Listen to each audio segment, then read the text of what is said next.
pelita bagi kakiku, terang bagi jalanku. Firman-Mu pelita bagi kakiku, terang bagi jalanku. Shalom, bagaimana kabar hari ini? Doa saya Bapak Ibu Saudara dalam keadaan sehat, penuh dengan sukacita, diliputi kebahagiaan, dan terus memiliki semangat untuk menjalani hari ini dan menyongsong hari esok. Bagi Bapak Ibu Saudara yang sedang sakit, saya berdoa supaya Tuhan memberikan kesembuhan, kekuatan iman, diberikan kesabaran dan hati yang terus berharap pada Tuhan. Pagi ini kembali kita mau merenungkan firman Tuhan yang menjadi kekuatan bagi jiwa kita. Mari kita satu dalam doa. Terima kasih banyak Bapa. Kembali kami bersyukur kepadamu pagi hari ini kami boleh kembali Tuhan berikan kesempatan untuk merenungkan kebenaran firman Tuhan. Suatu saat yang indah di mana kami boleh mendengar pesan-pesan Tuhan, di mana kami boleh menerima air hidupmu yang mengalir dalam kehidupan kami. Terima kasih Bapa, urapi hamba-Mu yang akan menyampaikan kebenaran firman Tuhan. Sucikan, kuduskan bibir mulut hamba-Mu ini Tuhan untuk menyatakan apa yang menjadi kebenaran-Mu. Bahkan Tuhan di dalam setiap keterbatasan hamba Engkau yang menyempurnakan. Bapa berkati Bapak Ibu Saudara sekalian Tuhan. Biarlah Tuhan di dalam setiap kelemahan yang kami sedang alami, baik kelemahan fisik ataupun kondisi di mana kami sedang mengalami masalah, tidak membuat kami semakin terpuruk, tetapi membuat kami bangkit oleh karena kekuatan dari-Mu. Terima kasih banyak Bapak, kami mau sambut firman Tuhan pada hari ini dengan sukacita dan ucapan syukur. Haleluya, amin. Tema kita pagi ini sekolah kematian bagian pertama. Mendengar kata kematian ada beragam respon. Pertama, mengabaikan karena merasa tidak penting untuk dibicarakan. Kematian itu urusan nanti, lagi pula kematian itu belum menampakkan tanda-tanda akan datang pada diri orang tersebut, sehingga ia merasa masih aman-aman saja. Kedua, tidak mau mendengar atau membahasnya karena takut mendengar kata kematian. Ketiga, merespon dengan baik sebagai pengingat suatu saat nanti manusia akan meninggalkan dunia ini. Yeremia 21 ayat 8. Tetapi kepada bangsa ini harus kau katakan, beginilah firman Tuhan, sesungguhnya aku menghadapkan kepada kamu jalan kehidupan dan jalan kematian. Rasul Paulus menyampaikan tentang kematian dengan menggambarkan bahwa tubuh manusia kita sebagai kemah, di mana suatu saat kemah tempat kediaman kita di bumi ini akan dibongkar. Inilah yang disebut kematian secara jasmani. Sementara Yakobus menggambarkan kematian itu pasti akan tiba karena kehidupan dunia ini sangat singkat. Ia mengatakan dalam Yakobus 4 ayat 14, sedang kamu tidak tahu apa yang akan terjadi besok. Apakah arti hidupmu? Hidupmu itu sama seperti uap yang sebentar saja kelihatan, lalu lenyap. Bapak Ibu Saudara yang terkasih, pernyataan dari Rasul Paulus dan Yakobus menjadi perenungan yang sangat dalam bagi kita. Saatnya kita akan meninggalkan dunia yang fana ini, dan ada saatnya kita juga harus melepas kepergian orang-orang yang kita cintai walau dengan berurai air mata sambil berkata, selamat jalan sampai kita bertemu lagi di rumah Bapa di surga. Rasanya baru kemarin kita bersenda gurau dengan orang tua, om dan tante, saudara dan sahabat, rekan pelayanan, bapak ataupun ibu pendeta. Namun saat COVID melanda, mereka harus pergi meninggalkan dunia ini dengan segala kenangan indah yang akan selalu terekam manis dalam memori kita. Yang menjadi penghiburan bagi kita adalah ketika kita tahu kehidupan mereka sudah di dalam Tuhan, mereka sudah menerima Kristus sebagai Tuhan dan Juru Selamat, sehingga kematian bukanlah suatu hal yang menakutkan dan mencekam. Karena firman Tuhan katakan di dalam Mazmur 116 ayat 15, berharga di mata Tuhan kematian semua orang yang dikasihinya. Bagaimanakah kita mempersiapkan diri untuk menuju titik perhentian akhir kita di dunia ini? Bapak Ibu Saudara yang terkasih, tidak ada pilihan selain mempersiapkan diri menuju kematian sesuai dengan waktu yang sudah Tuhan tetapkan bagi kita masing-masing. Suatu hari saya ngobrol dengan seorang dokter dan saya menanyakan tentang kematian dari sudut medis. Kemudian saya juga mempelajari dari beberapa sumber. Dunia kedokteran menetapkan 3 fase kematian. Fase pertama, yaitu mati klinis, ditandai dengan berhentinya pernapasan, detak jantung, dan berhentinya peredaran darah. Juga impuls dari otak memudar dan panca indera tidak lagi bereaksi. Jika orang dipasang alat kedokteran akan terlihat di monitor bahwa kurvanya datar dan tidak lagi berdetak. Fase kedua, mati otak. Pada tahapan ini semua fungsi otak berhenti. Pasien biasanya masih bisa hidup karena dibantu alat-alat kedokteran seperti alat pernapasan, alat pacu jantung, dan lainnya. Fase yang ketiga adalah fase final kematian atau sering disebut fase kematian biologis. Ditandai dengan kematian miliaran sel-sel tubuh karena tidak ada regenerasi sel. Tanda-tanda kematian jelas terlihat, kulit jasad menunjukkan bercak-bercak kematian dan jasad menjadi kaku. Proses pembusukan juga dimulai dan berlangsung cepat. Pada fase ini sudah tidak diragukan lagi bahwa makhluk hidup itu sudah meninggal. Secara medis ada beberapa tanda yang menjadi panduan dokter untuk menentukan seorang sudah meninggal, yaitu tidak terasa denyut nadinya, napas berhenti, ada pelepasan kotoran dari usus dan kandung kemih, tidak ada respon terhadap nyeri, misalnya ketika dicubit, mata tidak memberi reaksi terhadap cahaya. Setelah meninggal, tubuh juga akan mengalami berbagai perubahan fisik. Berbagai perubahan yang terjadi pada tubuh manusia setelah meninggal. Rigor mortis yaitu perubahan otot menjadi kaku setelah kematian.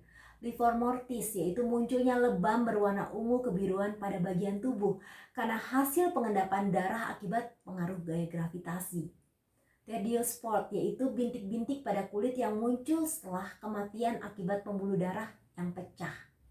Algor mortis yaitu perubahan suhu tubuh menjadi dingin setelah jika suhu sekitar lebih dingin dari suhu tubuh pada saat kematian.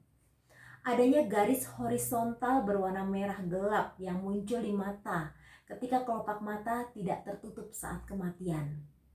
Cairan pembusukan yang keluar dari lubang pada tubuh seperti mulut, hidung, saluran kemih, dan anus. Pembusukan atau dekomposisi yaitu proses pembusukan yang dibantu oleh bakteri yang berasal dari dalam dan dari luar tubuh. Saya menyimak artikel tentang seorang dokter yang bernama Jeffrey Long yang bekerja di pusat kanker Mary Beth Perkins. Long adalah penulis buku Evidence of the Afterlife, The Science of Near-Death Experiences, sebuah New York Times bestseller. Dia telah muncul di banyak media, termasuk NBC Today, History Channel, Learning Channel, National Geographic, and Fox News Houston. Pada tahun 2009, Dr. Long berkontribusi pada buku pegangan Pengalaman Mendekati Kematian. 30 tahun penyelidikan, buku ini merupakan tinjauan kritis komprehensif dari penelitian yang dilakukan di dalam bidang studi mendekati kematian dan dianggap sebagai publikasi yang relevan di lapangan.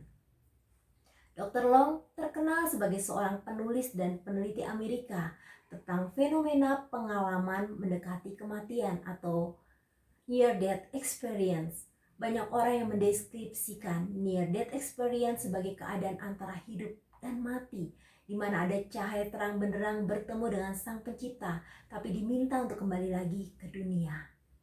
Ada seorang yang bernama Mary Jo Rapini. Ia adalah seorang psikolog klinis yang mengalami hal tersebut, didampingi oleh Dr. Jeffrey Long yang pernah melakukan studi terhadap 1.300 kasus near-death experience.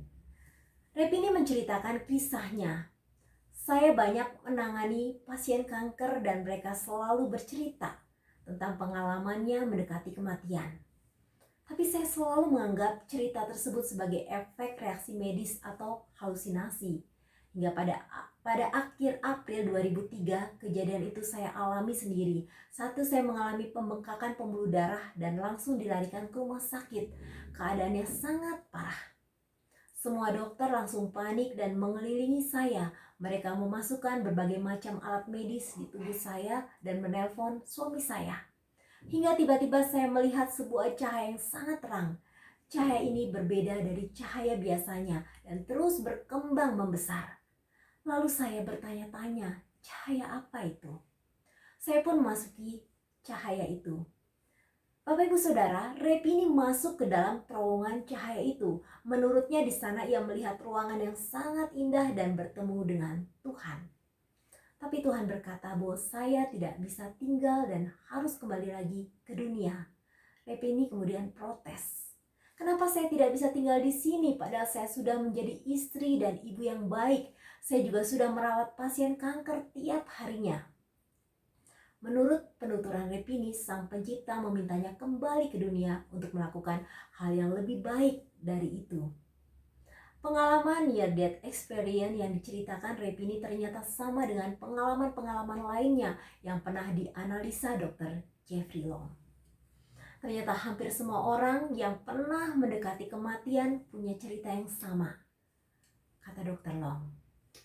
Dalam buku karangannya yang berjudul Evidence of the Afterlife, Sign of Near-Death Experiences, Dr. Long menyebutkan beberapa tanda mendekati kematian, di antaranya bertemu dengan orang-orang yang lebih dulu meninggal dunia, ingatan-ingatan yang bertambah jelas, dan lainnya.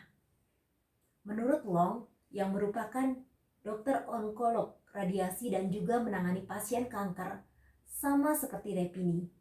Buku yang berhasil ia buat semakin memicunya untuk menjadi dokter yang lebih baik. Ia mengatakan, pengalaman-pengalaman itu mengubah pandangan saya sebagai dokter. Saya lebih percaya diri dalam menangani pasien, terutama pasien kanker. Saya menemukan bahwa kematian bukanlah akhir dari kehidupan, karena ada kehidupan lain setelahnya. Rasul Paulus menulis dalam 2 Korintus 5 ayat 1, karena kami tahu bahwa jika kemah tempat kediaman kita di bumi ini dibongkar, Allah telah menyediakan suatu tempat kediaman di sorga bagi kita, suatu tempat yang kekal yang tidak dibuat oleh tangan manusia. Bapak Ibu Saudara yang terkasih, setiap kita sudah punya nomor antrian masing-masing, namun kita tidak tahu posisi kita ada di urutan keberapa.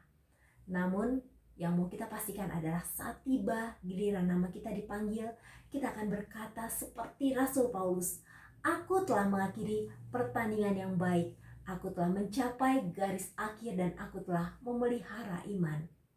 Sekarang telah tersedia bagiku mahkota kebenaran yang akan dikaruniakan kepadaku oleh Tuhan, Hakim yang adil pada harinya. Tetapi bukan hanya padaku, melainkan juga kepada semua orang yang merindukan kedatangannya. Kehidupan adalah juga kesempatan yang Tuhan berikan kepada kita untuk memberitakan kabar baik kepada semua orang agar mereka juga mengalami keselamatan jiwa dan kehidupan kekal di surga. Tuhan Yesus memberkati.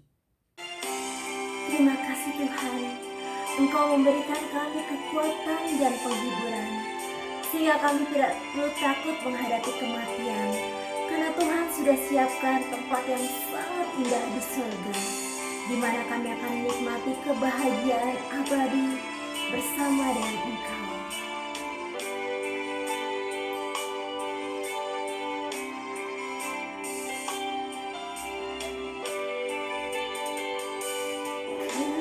Kekuatan serta penghiburan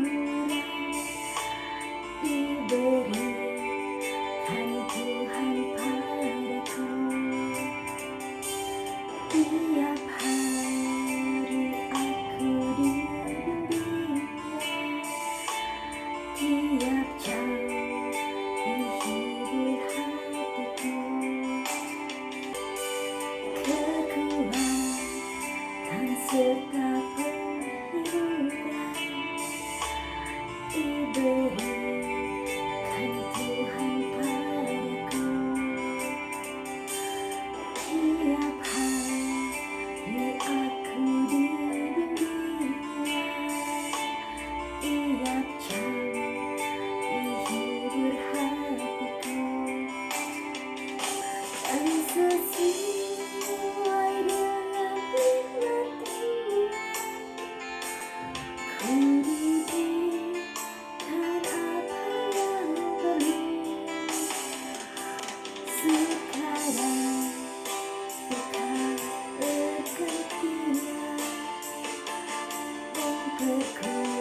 kesuburan yang senantiasa Tuhan berikan buat kami. Kami bersyukur, Tuhan Kau menyediakan jaminan keselamatan, kehidupan kekal dan kehidupan indah di surga baka. Kami akan berkumpul bersama dengan orang-orang yang kami kasihi dalam ikatan kasih Tuhan yang abadi.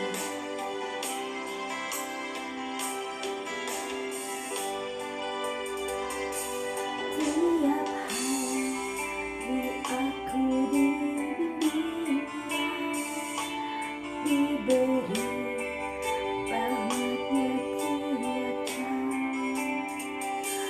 diangkatnya dua aku jatuh, dihalau yang musuhku kejam. Ya Raja Maha Kuasa, apa yang kekal dan abadi, menyembah duka dan suka, dan menghibur hati yang sedih.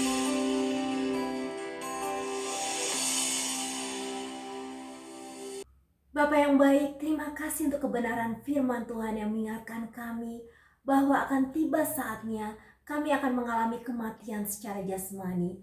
Bapa, kami rindu mempersiapkan diri yang terbaik Bapa, hingga tiba saatnya nanti kami boleh mencapai garis akhir dengan baik. Terima kasih banyak Bapa, kami percaya Engkau menguatkan iman kami di tengah gelora dunia ini, di tengah begitu banyak tantangan, godaan yang ditawarkan oleh dunia ini.